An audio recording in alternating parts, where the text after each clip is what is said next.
Olá, hoje vamos falar sobre o uso do hífen.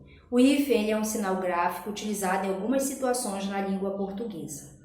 É usado para formar palavras compostas, é o caso de homem-bomba. Então, entre homem e bomba tem o hífen unindo essa palavra. Para separar sílabas, então na separação silábica, por exemplo, sabonete, você quer separar em sílabas essa palavra. Entre as sílabas vai ter que fazer o uso do hífen.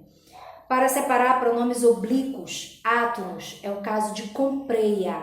Eu tenho a forma verbal comprei e eu tenho o a, que seria aí um pronome oblíquo átono. Então, vou precisar usar o hífen para separar essa forma verbal do pronome.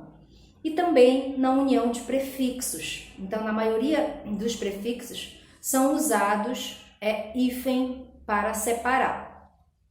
E a gente sabe que esse assunto é um assunto que requer paciência e às vezes se torna até enjoado de estudar por conta da quantidade de regra. Mas vamos tentar resumir essas regras utilizando um aforismo lá da física, do assunto de eletrostática, em que eles dizem que cargas iguais, elas se repelem e cargas diferentes, elas se atraem.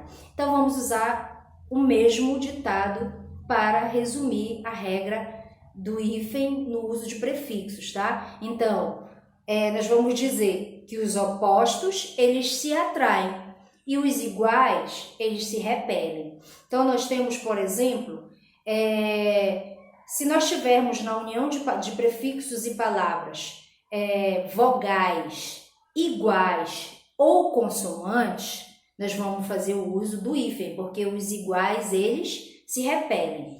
Mas se forem vogais diferentes ou uma vogal e uma consoante, nesse caso, como eles são diferentes, não vai precisar usar o hífen, porque os diferentes, eles se atraem, tá certo? É o caso, por exemplo, observem lá, da palavra contragolpe, contra-exemplo.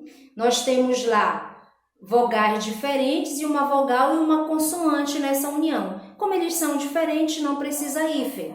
Já o caso de contra-ataque, nós temos vogais iguais.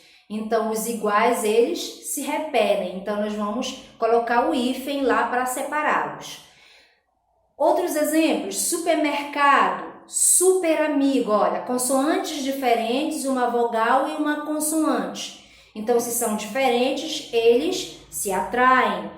Nós temos super resistente, nós temos lá consoantes iguais e os iguais, eles se repelem, tá? O hífen entra no meio para separar.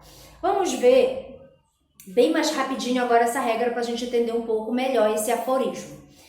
Então, resumindo aí, regra na união de prefixos. Não se usa hífen para unir vogais diferentes. Então, se a vogal for diferente, você não vai usar o hífen. Temos exemplo, autoestrada, agroindustrial, semi-analfabeto, autoaprendizagem. Se elas forem iguais, nós vamos usar o hífen, porque deve ser separado. Os iguais são separados. Micro-ondas, anti-inflamatório, autoobservação. Claro, toda regra tem a sua exceção e a exceção ela é tão importante quanto a regra. O prefixo co, tá? Ele não vai aceitar o uso do hífen na sua formação, né? Na derivação de palavras. Então, eu tenho lá cooperativa, tá? Então, neste caso, não vou fazer o uso do hífen porque eu estou usando o prefixo co, mesmo que a letra da palavra seguinte ao prefixo seja diferente, tá certo?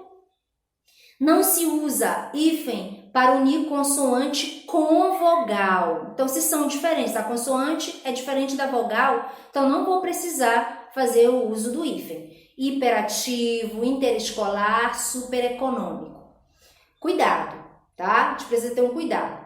Se a consoante após a vogal que termina o prefixo for R ou S, esta deve ser duplicada. Então, eu tenho a palavra, por exemplo, mini e saia, tá? Eu vou fazer vou unir aí esse prefixo a essa palavra, fazer uma palavra derivada.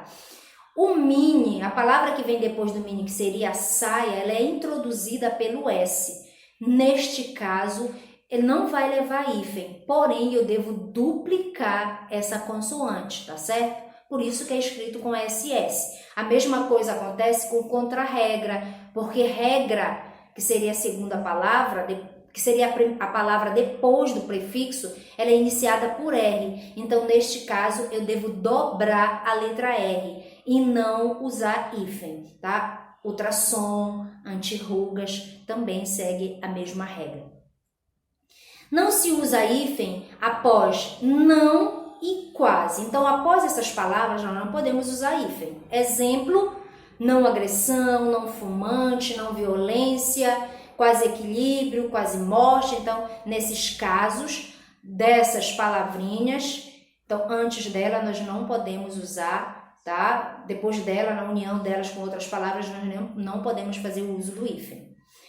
Não se usa hífen também entre palavras compostas com elemento de ligação, que é o caso de mão de obra. Mão de obra tem um elemento de ligação entre mão e obra, que seria a preposição de, que é um conectivo. Então, como tem conectivo, tem elemento de ligação, não se pode usar hífen. Dia a dia é outro exemplo, café com leite também.